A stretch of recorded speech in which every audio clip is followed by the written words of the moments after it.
माणसांना सुरक्षित मुंबई असावी। मुंबई ही वैश्विक मुंबई आहे, ही आर्थिक राजधानी आहे, इथे कुणालाही त्रास होऊ नये याच्यासाठी जरंगेच्या जुन्या ऍक्टिव्हिटीज पाहता त्यांना प्रोहिबिट करावा।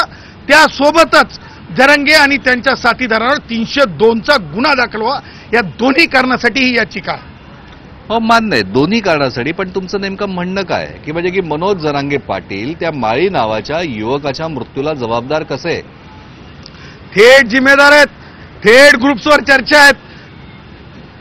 म्हणजे 302-34 हे जे लोक आणि माननीय सर्वोच्च न्यायालयाने 2018 मध्ये स्पष्ट केलेलं आहे की not only the violent direct violence करणारा माणूस जिम्मेदार आहे, तर मास्टर माइंड जिम्मेदार आहे, त्याच्यानंतर प्रोवोकेट करणारा माणूस जिम्मेदार आहे। जरंगेची जिम्मेदारी महाराष्ट्रातली पोलीस नक्की करू शकत नाही, म्हणून आम्ही सीबीआय कडे या माळी समाजाच्या मुलाच्या खून ज्याची क्रेडिबल इन्फॉर्मेशन आम्ही पुराव्यासहित माननीय उच्च न्यायालयासमोर आणली आहे।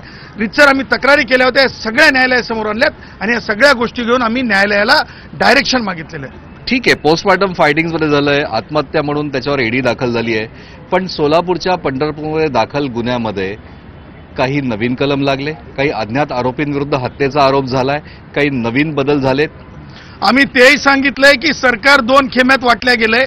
माननीय मंत्री महोदय छगन भुजबळांनी हा मुद्दा सभागृहात सुद्धा उचलण्यात आला होता, परंतु सरकारच 2 खेम्यात वाटल्या गेल्यामुळं कोणी सुद्धा याच्यावर बोलायला तयार नाही।